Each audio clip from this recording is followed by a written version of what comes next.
ایک بزرگ سے کسی نے اپنے مقدر کی شکایت کرتے ہوئے کہا کہ میں جو کام کرتا ہوں الٹا ہو جاتا ہے، ہر کام میں رکاوٹ آتی ہے، میرے سارے کام الٹے ہوتے ہیں، کچھ سمجھ نہیں آتی۔ لوگ کہتے ہیں کہ میرے اوپر کسی نے بندش یعنی سایہ کروا دیا ہے۔ بزرگ نے شخص کی بات سنی تو مسکرا دیے اور انہوں نے مسکراتے ہوئے شخص سے پوچھا، بیٹا آپ نے اسٹیمپ یعنی مہر دیکھی ہے؟ وہ شخص کہنے لگا، جی بالکل دیکھی ہے۔ اللہ والے نے پوچھا، یہ بھی جانتے ہو کہ مہر پر لکھائی کیسے کی جاتی ہے؟ کہنے لگا، مہر پر الٹے الفاظ لکھے جاتے ہیں۔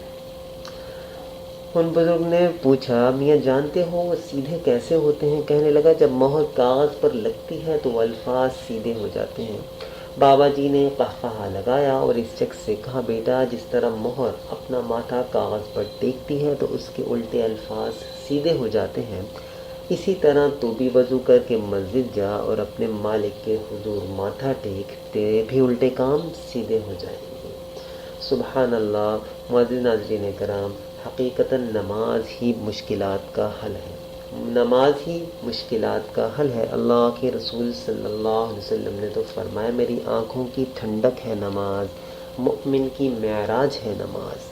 اللہ کے رسول جب معراج سے نماز کا تحفہ لے کر آئے تو صحابہ خوش ہوئے، اور کیا فرماتے تھے صحابہ؟ فرماتے تھے، ہمیں اللہ کے خزانوں سے لینے کا ذریعہ مل گیا، ہم نماز کے ذریعے سے اللہ سے اپنی مشکلات حل کروائیں گے۔ اور صحابہ نے نماز کے ذریعے سے اپنی مشکلات اللہ سے حل کروائیں۔